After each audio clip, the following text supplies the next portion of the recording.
Je m'appelle Sadie Whitmore, j'ai 31 ans et j'ai grandi dans un manoir blanc niché dans un quartier huppé de Greenwich, dans le Connecticut. Pour les étrangers, ma famille était l'incarnation du rêve américain. Mon père, Calvin Whitmore, dirigeait une entreprise prospère d'investissement immobilier. Ma mère apparaissait toujours impeccable lors des déjeuners de charité et des événements de golf du country club. Et les 3 enfants Whitmore, moi y compris, fréquentions des écoles prestigieuses. Mais derrière ces portes en noyer, la réalité ne ressemblait en rien aux photos de Noël accrochées au mur de notre couloir. Tout dans notre maison tournait autour de Calvin, un homme qui croyait que l'amour pouvait se mesurer en réussite et en statut social. Il accordait plus de valeur aux graphiques de revenus qu'aux bulletins scolaires de ses enfants, et son regard envers moi ne reflétait jamais la fierté qu'il éprouvait pour mes frères et sœurs. Connor, l'aîné, avait 4 ans de plus que moi et était né pour être le golden boy de papa. Il excellait au baseball, est allé à Princeton et est entré directement dans l'entreprise familiale comme si le chemin avait été tracé avant même qu'il ne sache marcher. Chaque compliment, chaque remarque fière, retombait directement sur les épaules de Connor. Même dans les lettres de vœux de la famille, papa l'appelait toujours « l'héritier légitime ». Tessa, ma sœur cadette, était différente. Elle n'avait pas à faire d'efforts, elle était adorée simplement pour exister. Tessa avait une manière de parler douce, un sourire parfaitement synchronisé et une étrange capacité à calmer l'humeur de papa avec une tasse de thé et un gentil « Je sais à quel point tu travailles dur, papa. J'ai essayé ça une fois, ça n'a pas marché. » Quoi que je dise ou fasse, il répondait par un signe de tête dédaigneux ou, pire encore, par un silence froid et jugeant. Je n'ai jamais enfreint les règles, jamais négligé mes études. J'ai obtenu une bourse complète pour l'université Brown, mais cela a été qualifié de « décent » pour quelqu'un d'ordinaire. Une fois, j'ai envoyé à la maison un bulletin annonçant que j'avais été nommée meilleure étudiante en finance de l'année. La réponse de papa: tu devrais vérifier combien de ces gosses sont réellement riches. Pendant ma 2e année d'université, Connor a été surpris en train de conduire sous l'influence de l'alcool. Maman a paniqué. Papa était furieux contre la police, pas contre Connor. Le lendemain, il a appelé son avocat et a tout arrangé. La même année, j'ai réussi l'examen CFA avant la date prévue. Pas un seul mot de sa part. À 28 ans, j'ai été recrutée par une société de gestion de patrimoine à Chicago en tant qu'analyste en investissement. J'ai loué mon propre appartement, remboursé mes prêts étudiants et n'ai jamais demandé un sou. Mais lors de la réunion de famille du 4 juillet, lorsque les parents ont demandé comment j'allais, papa a simplement dit « Sadie est intelligente, mais elle ne sait pas comment saisir les opportunités.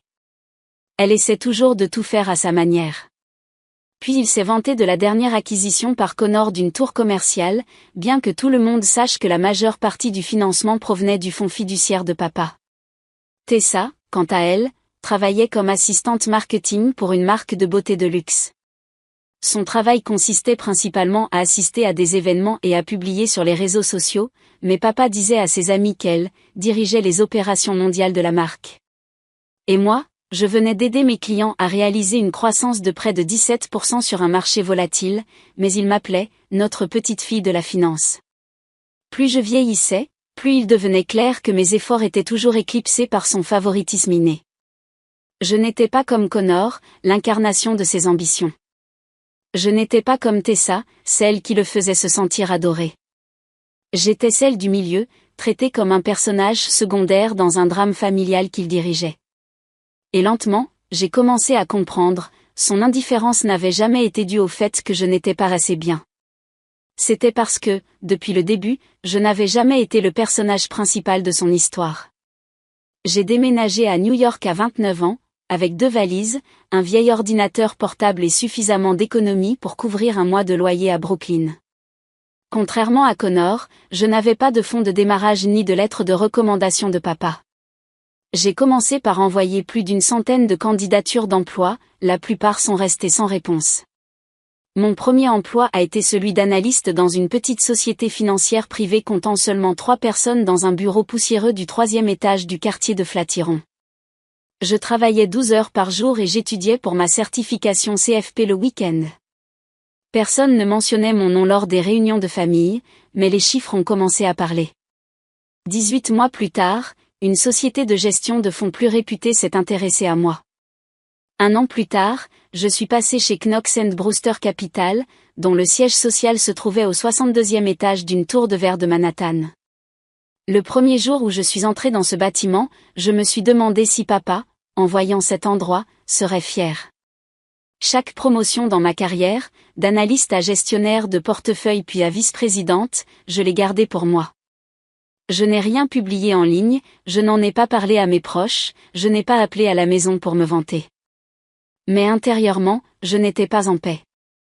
J'attendais toujours le jour où il appellerait juste pour dire « Je t'ai mal jugé ». Puis l'opportunité s'est présentée. J'ai été nommée directrice de la stratégie patrimoniale privée, un poste rarement occupé par une personne de moins de 35 ans, avec un salaire à 7 chiffres et des primes en actions. Je pouvais maintenant vivre où je voulais, acheter tout ce que je considérais auparavant comme extravagant. Mais je ne pensais qu'à une chose. 3 semaines après la promotion, j'ai versé un acompte pour une Mercedes-Maybach S680, vert forêt profond avec une finition métallique et des intérieurs en cuir marron luxueux. C'était la même voiture que papa avait mentionnée une fois lors d'un dîner, des années auparavant, seuls 3 types de mon club de golf la possèdent. Voilà à quoi ressemble la vraie classe. Je n'ai jamais oublié la façon dont ses yeux se sont illuminés. Pas une seule fois il ne m'avait regardé ainsi. Je n'ai pas acheté la voiture parce qu'il en avait besoin. Je l'ai achetée comme un investissement, non pas dans un véhicule, mais dans la possibilité d'être aimé. Dans ma tête, je l'imaginais ouvrant le coffret cadeau, voyant l'élégante clé avec l'étoile argentée, levant les yeux, le regard stupéfait, Sadie, est-ce que c'est? La vie ne suit pas votre imagination. Je l'ai invité à l'Océan Club de Darien, le restaurant où il recevait habituellement ses clients VIP. Il est arrivé à l'heure, en chemise blanche et cravate gris argenté. Il s'est assis et n'a pas demandé comment j'allais. Il a simplement dit, pourquoi cet endroit? Les prix sont ridicules. J'ai souri et j'ai discrètement posé la boîte de la clé sur la table. Il l'a regardée, a froncé les sourcils, puis l'a ouverte. Sa première réaction a été la surprise. La deuxième, difficile à lire. La troisième, la suspicion. Sadie, qu'est-ce que tu essaies de racheter, a-t-il demandé, sa voix calme et lente, mais comme de l'eau glacée le long de ma colonne vertébrale. J'ai gardé mon sang-froid. J'ai été promu. Cette voiture est un cadeau pour la fête des pères. C'est tout. Il a tourné la clé dans sa main, la lumière du lustre se reflétant sur le chrome poli. Puis il a eu un léger rire sarcastique. Promu, hein? À cet endroit, je ne me souviens même plus du nom. Il s'est penché en arrière. Très bien, où est la voiture? J'ai fait signe au voiturier. Lorsque la Maybach s'est arrêtée devant l'entrée bordée de granit, ses feux à LED projetant une douce lueur sur le trottoir, elle ressemblait à une vitrine privée. Papa est sorti, a fait le tour du véhicule comme un homme évaluant une transaction immobilière. Il n'a pas parlé pendant 2 minutes entières. Puis, finalement, il a dit, « J'espère que tu ne t'es pas endetté pour acheter quelque chose d'aussi futile. » Cette nuit-là, je suis rentré seul à New York. Le vent s'engouffrait par la fente de la fenêtre, les lumières du tableau de bord clignotaient devant moi comme une moquerie. Je pensais que si je pouvais conduire la voiture de ses rêves jusqu'à sa porte, les choses changeraient. Mais il s'avère que quelqu'un qui refuse de vous voir, peu importe ce que vous conduisez, se détournera toujours au moment où vous aurez besoin qu'il regarde. J'avais l'habitude de croire que la froideur de mon père était personnelle, qu'il n'aimait tout simplement pas ma personnalité, mes choix, ma façon de refuser de suivre le chemin qu'il avait tracé d'avance. Mais tout a commencé à se fissurer un soir d'automne lorsque j'ai fait un test ADN à domicile pour ce qui semblait être une raison inoffensive, retracer mes origines. Les résultats sont arrivés 3 semaines plus tard. J'ai ouvert l'email à l'aéroport JFK en attendant un vol d'affaires pour Denver. La carte génétique montrait principalement une ascendance nord-européenne, aucune surprise. Mais une petite ligne m'a glacé le sang, aucune correspondance paternelle détectée avec le père déclaré. Je l'ai lu 3 fois. À la 4e, j'ai dû m'asseoir près de la porte 12 parce que mes mains tremblaient trop pour tenir mon téléphone. Je n'avais jamais remis en question ma lignée, jamais. Toute ma douleur, je l'avais attribuée à la froideur, au favoritisme, mais jamais au déni d'origine. Je suis restée silencieuse pendant tout le voyage. J'ai travaillé, j'ai pris la parole à la conférence, j'ai rencontré des clients. Puis je suis restée éveillée la nuit dans ma chambre d'hôtel, fixant le plafond, me demandant, s'il n'est pas mon père biologique, alors qui m'a créé? De retour à New York, j'ai commencé à chercher des réponses. Une semaine plus tard, j'ai appelé à la maison, demandant nonchalamment à maman des nouvelles de ce Noël de l'année de ma naissance, ce qu'ils avaient fait, où ils étaient allés. Elle a hésité, puis a dit, « Nous ne sommes allés nulle part. Ton père avait un projet à Cape Cod. » Je suis restée à la maison, je venais d'accoucher. J'ai demandé, « Ai-je des photos de nouveau-né ?» Elle a fait une pause de quelques secondes, puis a dit, « Quelques-unes. Je les chercherai et te les enverrai. » 3 jours plus tard, j'ai reçu un email avec 3 photos floues, toutes de maman et moi, aucune avec Calvin. Pas de câlin, pas de présence à mes côtés, pas même un contact.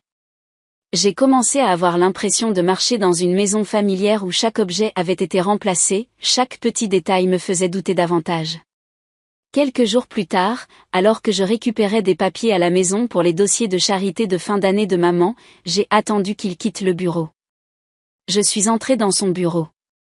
Sur son bureau, un peigne en bois à bord argenté reposait au milieu d'une pile de papier. Je l'ai pris, j'ai vu un seul cheveu coincé dans les dents et je l'ai scellé dans le sac Ziploc que j'avais apporté. Je ne me souviens pas si j'ai retenu ma respiration ou si j'ai expiré en sortant. Tout ce que je sais, c'est que lorsque j'étais à des kilomètres de là, je me suis rendu compte que j'avais de la musique instrumentale qui jouait, quelque chose que je n'écoutais jamais. J'ai envoyé l'échantillon de cheveux au même laboratoire, demandant une comparaison spécifique avec mon dossier ADN existant. Le résultat est arrivé un mercredi soir. Je venais de rentrer du métro après une longue journée de réunions consécutives. Ma boîte de réception indiquait « Confirmation de relation biologique, Sadie Whitmore ». Je ne l'ai pas ouvert tout de suite. Je suis allée à la cuisine, je me suis servi un verre d'eau, je me suis assise et j'ai posé mon ordinateur portable sur mes genoux. Puis j'ai cliqué. Conclusion, aucune relation biologique directe détectée entre l'échantillon de cheveux et le sujet testé. Probabilité que Calvin Whitmore soit le père biologique, inférieure à 0,01%. Je n'ai pas pleuré. Le sentiment n'était pas assez aigu pour être nommé. Une seule chose résonnait dans ma tête, alors ce n'était pas de ma faute. Toutes ces années, je m'étais efforcée de devenir quelqu'un digne de sa fierté, sans savoir que je n'avais jamais fait partie de son cadre émotionnel au départ. Je n'étais pas son sang. J'étais l'incarnation de quelque chose qu'il ne pourrait jamais pardonner, une erreur, un secret, un rappel vivant de ce qu'il ne pouvait pas contrôler. Je n'ai rien dit à maman, pas encore. Mais le rapport imprimé est dans une enveloppe à l'intérieur de mon sac à main en cuir noir, celui que je porte lors des occasions formelles. Et je sais que le jour où je l'ouvrirai devant tout le monde viendra. Pas bientôt, mais pas tard non plus. La fête du 65e anniversaire de Calvin Whitmore a eu lieu au domaine familial de Ridgefield, où chaque lampadaire portait des plaques de donateurs de fondations caritatives et chaque mur du hall principal arborait l'un de ses nombreux prix honorifiques. J'avais toujours trouvé l'endroit étouffant, mais cette année, je suis revenue avec un plan. La Mercedes Maybach que je lui avais achetée 3 semaines auparavant était garée juste devant la porte d'entrée, faisant partie du décor. Personne ne savait qu'elle venait de moi, personne n'avait le droit de prononcer mon nom. Je suis entrée vêtue d'une longue robe en soie noire, au design minimaliste, assez élégante pour éviter d'être qualifiée de tapa accent grave-l'œil, assez conservatrice pour esquiver ses pics habituels sur une gravité inappropriée. J'avais tout préparé. Dans le sac que je portais à l'épaule se trouvait une enveloppe crème contenant les résultats ADN, plus proche de mon cœur que toute autre chose au cours de mes 31 années de vie. Connor et Tessa étaient déjà arrivés. Mon frère, en costume gris clair, souriait comme un homme en campagne électorale. Ma sœur prononça son habituel toast soigné depuis le balcon, la voix douce comme celle d'une présentatrice de télévision. Ma mère servit du vin, la main légèrement tremblante, le sourire figé dans une expression convenue. Je me tenais près de la table des cocktails, écoutant tout le monde raconter l'héritage de succès de la famille, comme si je n'avais jamais existé. Lorsque tout le monde eut pris place à la longue table recouverte d'une nappe blanche, Calvin se leva, un verre de brandy à la main. Sa voix résonna avec la confiance tranquille de quelqu'un qui avait joué ce rôle pendant des décennies. Merci à tous d'être ici. 65 ans de vie, et ce dont je suis le plus fier, ce n'est pas la fortune ni les honneurs, mais mes 3 enfants incroyables, qui ont perpétué l'héritage que j'ai construit. Il se tourna vers Connor. Toi, mon fils, tu es l'incarnation de l'esprit Whitmore, tenace, perspicace et assez intelligent pour investir dans les bonnes choses. Puis, vers Tessa. Tu n'es pas seulement belle, tu connectes les gens. Tu comprends ce que beaucoup de vétérans des affaires ne comprennent jamais, les relations sont une monnaie. Je serrai mon verre. Son regard se posa enfin sur moi, puis s'arrêta délibérément. Et ça dit. Il marqua une pause pour faire effet, comme un acteur chevronné. Toute la table retint son souffle. Sadie a toujours choisi son propre chemin. Parfois tellement le sien qu'elle a perdu le nord. Mais bon, chaque famille a besoin de quelqu'un pour servir de contraste. Il sourit, non pas chaleureusement, mais comme une coupure nette dans l'air éclairé par les bougies. Personne ne parla. Personne ne rit. Quelques-uns détournèrent le regard. Ma mère baissa la tête. Tessa attrapa nerveusement de la nourriture. Connor me lança un sourire crispé et plein de pitié. Je posai mon verre, relevai le menton. Intéressant, papa, dis-je, calme mais assez fort pour dominer le quatuor de chambre en arrière-plan. Choisir ton anniversaire comme le jour pour classer tes enfants. Pas la pire idée. Dommage que je n'ai même jamais participé à la compétition. Son front se plissa. Qu'est-ce que tu racontes? J'ouvris discrètement mon sac, sortis l'enveloppe crème et la posai devant lui. Elle semblait inoffensive, mais la vérité qu'elle contenait avait le pouvoir de déchirer la façade qu'il avait construite pendant 3 décennies. Tu devrais l'ouvrir. Ou je peux t'aider. Ma mère murmura, Sadie, ne fais pas ça. Mais il était trop tard. Je déchirai le bord, sortis la lettre avec le logo en relief du centre génétique. Je n'avais pas besoin de la relire, je connaissais chaque ligne par cœur. La tendant vers l'avant, ma voix aussi calme que jamais, ce sont des résultats ADN. Tu n'es pas mon père biologique. Un frisson parcourut la pièce comme si une fenêtre avait été ouverte en grand. Les couverts cessèrent de tinter. Le silence, lourd, absolu, s'installa comme du brouillard. Tu n'es pas mon père. Alors je suppose que je n'ai pas besoin de ta fierté.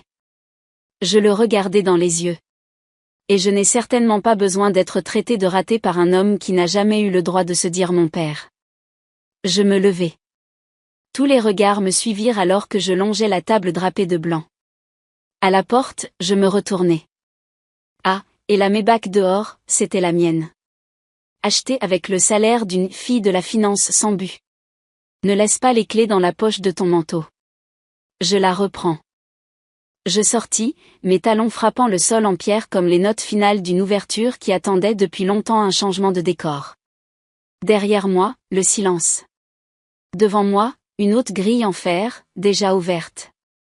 Je sortis du grand hall sous les regards stupéfaits de plus de 30 invités, des partenaires commerciaux de mon père aux parents éloignés. Personne ne m'arrêta. Personne n'osa. La Maybach était toujours garée devant, ses phares se reflétant faiblement sur le dôme de verre, ma silhouette se reflétant sur le capot. J'appuyai sur la clé. La portière se déverrouilla avec un léger clic, silencieux mais assez fort pour déclarer « Ceci est à moi », et personne ne peut plus le nier. Je me glissai dans le siège du conducteur et fermai la portière avec un bruit sourd et ferme. Ma main agrippa le volant, les paumes encore brûlantes. Je ne démarrai pas le moteur tout de suite. Pendant quelques secondes, je restai assise en silence, les yeux fermés. Je me souvins de l'expression de ma mère lorsque j'avais sorti l'enveloppe. Ce n'était pas de la surprise, c'était de la reconnaissance. Un éclair de panique, comme si elle savait que j'avais découvert ce qu'elle avait enterré pendant 3 décennies. Je démarrai la voiture. Le moteur rugit doucement, comme une bête rare enfin libérée d'une cage dorée. Je m'éloignai de la grille d'entrée, jetant un coup d'œil dans le rétroviseur. Derrière moi, les grilles de fer commençaient à se fermer. Pas seulement l'entrée de ce domaine, mais celle d'un chapitre de ma vie que je venais de clore d'un seul tour. La longue route en pente défilait le long de rangées de cèdres, les lumières du jardin s'éloignant dans le lointain, de pâles lueurs qui n'avaient plus de pouvoir sur moi. À ma gauche se dressait le manoir où j'avais appris le silence pour la première fois. À droite, la pelouse où j'avais fait une chute de vélo à 8 ans. Il n'était pas venu m'aider, il avait seulement regardé et dit, « Si tu veux grandir, tu te relèves toute seule. » Aujourd'hui, je me suis relevée. Non pas d'une chute, mais de 31 ans de contusions émotionnelles que personne n'avait jamais osé nommer. Je pris l'autoroute d'État, les lampadaires rares, seul le tableau de bord projetant sa lueur sur mon visage. Je m'arrêtai sur une aire de repos, baissai la vitre, pris une profonde inspiration et ouvris mon téléphone. 12 appels manqués de ma mère. 7 SMS de Tessa. Et un appel manqué de Connor, le geste le plus rare de tous. J'ouvris d'abord les SMS de ma mère. La première ligne, ce n'est pas ce que tu crois. La deuxième, ton père ne savait pas tout. Je parlerai si tu me laisses faire. Je ne répondis pas. Puis, Tessa, Sadie, tout le monde est en plein chaos. Je ne sais pas quoi dire, mais je te crois. Je l'ai toujours fait. Connor n'avait pas laissé de message, juste cet appel. Je n'avais pas besoin de vérifier, je savais qu'il aurait dit, « Pourquoi as-tu dû faire ça ? Heureuse maintenant ?» Je ne répondis à personne. Au lieu de cela, j'ouvris mon application de notes et tapai, « Je n'ai besoin de personne pour déclarer ma valeur. Je n'ai pas besoin d'une plaque nominative pour vivre ma vérité. Je ne suis pas une fille défectueuse. Je suis un être humain à part entière. » Je regardais ce que j'avais écrit et appuyais sur enregistrer. Je ne suis pas rentrée à mon appartement de New York cette nuit-là. J'ai réservé une petite chambre d'hôtel à Bacon, près de la rivière Hudson, un endroit où personne ne pourrait me trouver pendant quelques jours. J'avais besoin de calme, non pas pour réfléchir, mais pour récupérer. Le lendemain matin, en déjeunant seule, j'ai ouvert mon ordinateur portable et je me suis connectée à mon portail d'investissement personnel. J'ai vendu une partie des actions que j'avais accumulées au cours des 3 dernières années et j'ai transféré les fonds sur un nouveau compte que j'avais créé la veille, à mon nom, sans aucun lien avec la famille Whitmore. Le nom du compte, Fonds de legs Sadie Whitmore. Le lendemain matin, je me suis réveillée dans cette petite chambre d'hôtel au bord de la rivière Hudson avec près de 30 appels manqués, 14 de ma mère, 5 de Tessa, le reste du numéro de la maison de Ridgefield que j'avais supprimé depuis longtemps.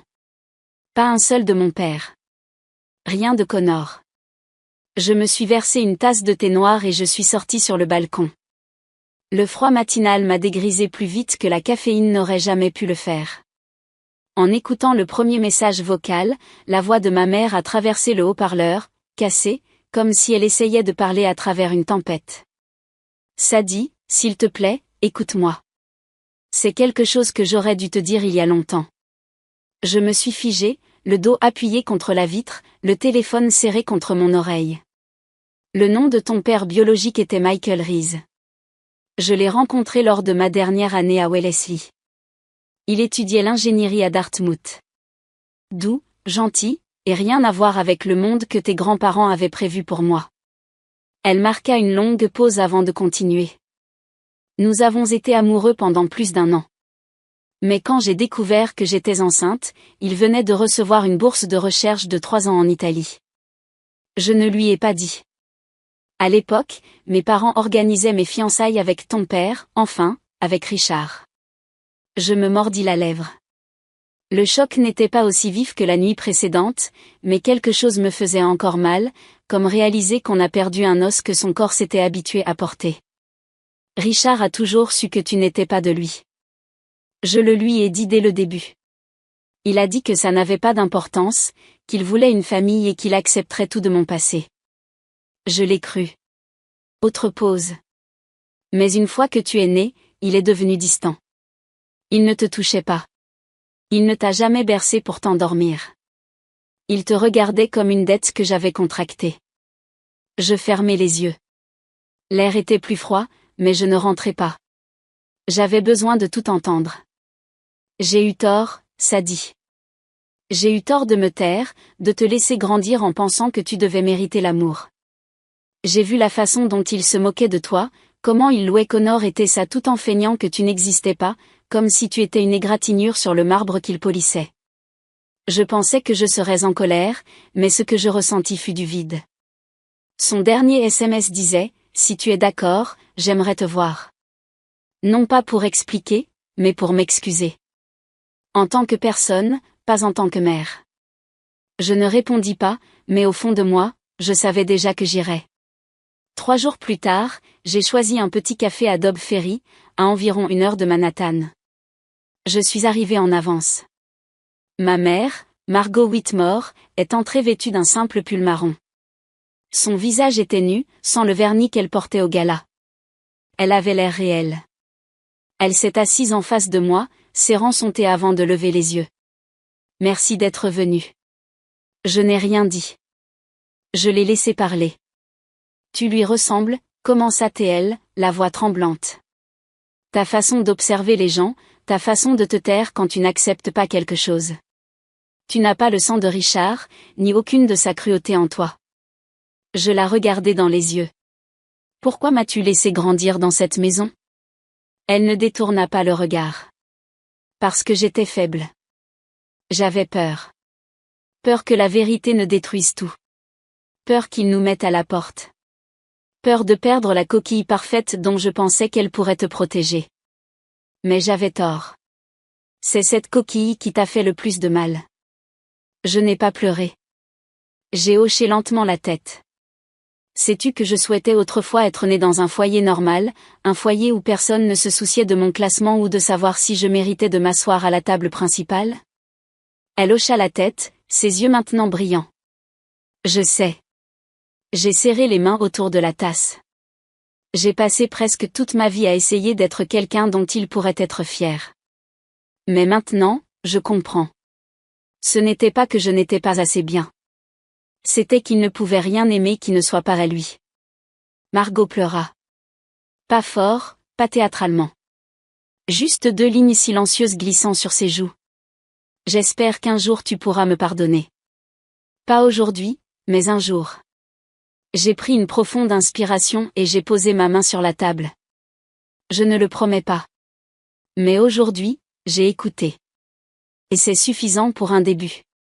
Et pour la première fois de ma vie, j'ai vu ses yeux s'adoucir. Pas calculateur ni froid, mais plein de quelqu'un qui venait de réaliser qu'elle avait perdu quelque chose d'inestimable et qui essayait enfin de le récupérer, s'il était encore temps.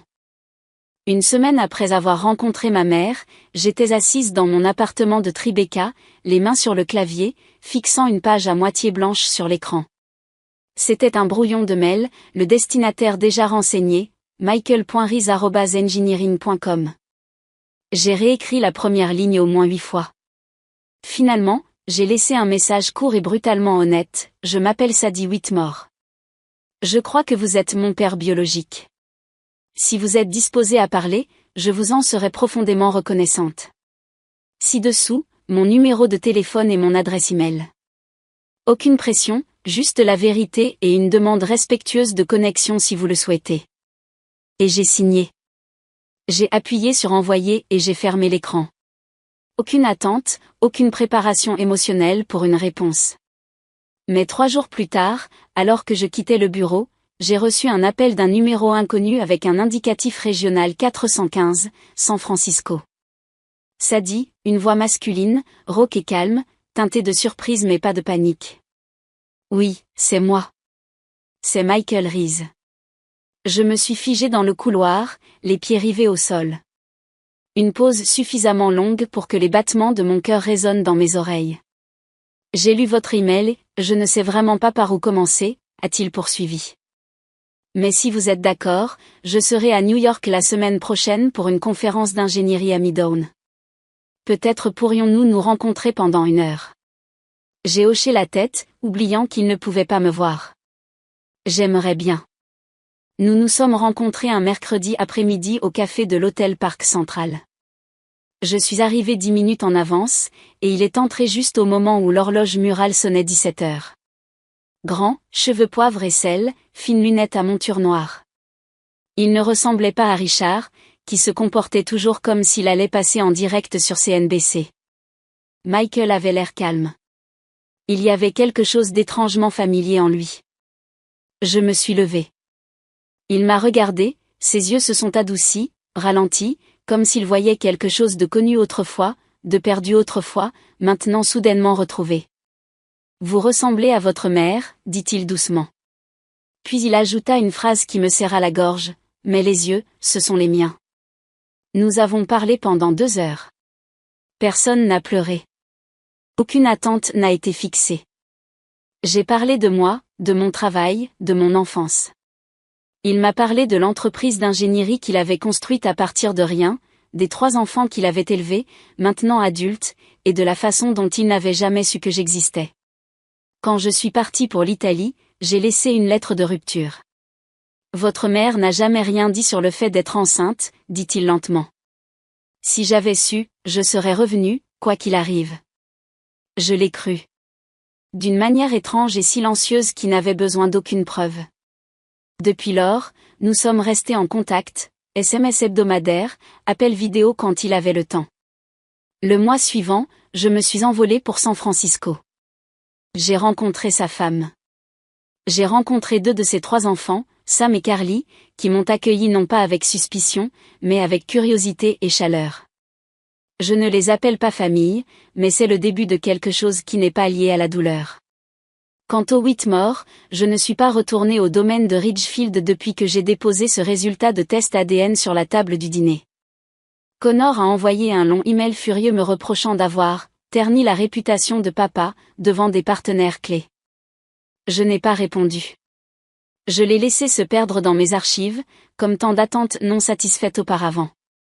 Richard, l'homme qui m'avait un jour posé la main sur l'épaule en disant « Un Whitmore n'échoue jamais », n'a plus mentionné mon nom lors d'aucune réunion du conseil d'administration depuis. Je ne me suis pas senti blessée. Je me suis senti libre. La seule avec qui je garde un contact régulier est Tessa. Ma sœur, qui m'avait autrefois protégée avec gentillesse lorsque j'étais enfant, est maintenant une adulte à part entière. Nous nous sommes rencontrés en janvier lors d'une exposition d'art à Soho. Elle m'a pris la main alors que nous sortions de la galerie, sa voix basse. Tu sais, j'ai toujours pensé que papa t'aimait, d'une manière étrange. Pas comme de l'amour, plutôt comme de la distance. Comme s'il avait peur que s'il s'approchait trop, tout s'effondrerait. Je l'ai regardé. Ce n'est pas de l'amour, Tessa. C'est de la peur. La peur qu'on lui rappelle quelque chose qu'il ne pouvait pas contrôler. Elle a hoché la tête, les yeux rouges. De toute façon, je suis toujours là. Pas à cause du sang, mais parce que tu es quelqu'un que je choisis de garder. Cette phrase, à ce jour, reste l'une des choses les plus profondes qui m'ait jamais guérie. Non pas de l'homme qui a disparu de mon enfance, non pas de celui qui a prétendu être un père, mais d'une sœur qui n'a jamais détourné le regard. J'ai vendu la Maybach 6 semaines après avoir quitté le domaine Whitmore. Le courtier a semblé un peu surpris d'apprendre que la propriétaire était une femme de 31 ans travaillant dans la finance, et non une collectionneuse de supercars ou une politicienne à la retraite. Mais je n'avais besoin de personne pour comprendre la raison. J'ai utilisé l'argent de la vente pour finaliser mon investissement dans une start-up axée sur le conseil financier aux femmes indépendantes, un projet sur lequel j'avais autrefois hésité parce que papa ne le considérerait pas comme digne d'intérêt. Mais maintenant, plus personne ne s'asseyait sur mon épaule. Ni Richard, ni Connor, ni aucune ombre qui me faisait sentir que je devais faire mes preuves dans une course sans ligne d'arrivée. Au lieu de cela, j'ai commencé une thérapie. Ma thérapeute s'appelle Meredith. Elle a la 50aine, la voix douce mais vive. Lors de notre première séance, elle m'a demandé, Sadie, s'il n'y avait plus personne à qui plaire, comment votre véritable moi choisirait-il de vivre ? Cette question m'a stupéfiée. Je n'y avais jamais pensé. Pendant la majeure partie de ma vie, j'ai vécu pour être vue. Chaque bulletin de notes, chaque promotion, chaque cadeau coûteux, tout cela visait un signe d'approbation que je n'ai jamais reçu. Mais c'est précisément l'absence de ce signe qui m'a forcé à apprendre à garder la tête haute et à continuer. Personne ne m'a validé, j'ai dû signer mon propre nom sur ma vie. 3 mois après le début de la thérapie, j'ai dormi toute la nuit sans rêver de papa se tenant à la porte de ma chambre et me demandant « Tu crois que ça va m'impressionner ?» J'ai également cessé de lire les gros titres économiques juste pour voir si le nom de mon entreprise y figurait. Progressivement, j'ai cessé de mesurer ma valeur à la façon dont les autres me regardaient, même ceux qui m'avaient autrefois traité de raté. Ma relation avec ma mère, Margot, n'est pas revenue à ce qu'elle était, mais elle a pris un tournant plus honnête. Nous nous rencontrions une fois par mois. Nous n'évoquions pas le passé à moins que je ne sois prête. Nous n'évitions pas la vérité et ne l'édulcorions pas. Elle a commencé à dire « je suis désolée » sans ajouter de « mais », et j'ai appris à écouter sans me préparer à me défendre. Un samedi après-midi, alors que je lui rendais visite dans le petit appartement de Westport où elle avait emménagé après le divorce, elle m'a tendu une enveloppe remplie de vieilles lettres, des lettres que Michael lui avait écrites à l'université. Elle n'a rien dit pendant que je les ouvrais, elle s'est juste assise tranquillement à côté de moi. Je les ai toutes lues. Chaque ligne était sincère, douce, comme s'il avait vraiment aimé ma mère autrefois. Et d'une manière ou d'une autre, cet amour avait perduré à travers moi. En novembre, Tessa m'a invité chez elle à Montauk pour Thanksgiving. J'ai accepté. Le dîner était simple, juste Tessa, son mari, leurs 2 enfants et moi. Pas de rituel, pas de regard scrutateur, pas de chaises disposées selon des règles invisibles. Tessa a rôti la dinde, les enfants couraient en rond dans le salon et j'ai aidé à mettre la table, j'ai mis un tablier, j'ai fait de la purée de pommes de terre comme si je l'avais fait toute ma vie. Alors que nous nous asseyions pour manger, Tessa a levé son verre de vin rouge et m'a souri. À Sadie. Celle qui n'a pas seulement survécu, mais qui a osé réécrire sa propre histoire. J'ai ri. Pas le genre forcé des années passées, mais le genre qui jaillit d'un endroit qui n'est plus lourd. J'ai regardé autour de la table. Personne ici ne partageait mon groupe sanguin. Personne ici n'avait assisté à ma remise de diplôme ni ne m'avait vu accepter mon premier emploi. Mais tout le monde ici avait choisi d'être présent à ce moment-là pour une simple raison, ils me voyaient. Non pas parce que j'avais réussi, non pas à cause d'un ADN partagé, mais parce que j'étais moi. Je ne sais pas si j'appellerai un jour Michael, papa, mais je sais qu'il écoute, accepte et n'essaie pas de me réparer. Et c'est suffisant. Je n'attends pas de ma mère qu'elle rattrape le passé, mais je la vois essayer, pas à pas, pour la première fois, non pas pour préserver les apparences, mais pour guérir. Et je ne pense pas que je retournerai un jour dans cette vieille maison de Ridgefield. Je n'ai pas besoin de franchir à nouveau ces grilles de fer. Parce que je ne suis plus dehors à espérer qu'on me laisse entrer. Je suis exactement là où je dois être, une petite table à manger, une cuisine chaleureuse et une famille qui n'a besoin d'aucune preuve. La liberté, parfois, ne vient pas de l'effacement du passé, mais du fait de l'affronter et de choisir d'avancer, même avec les cicatrices.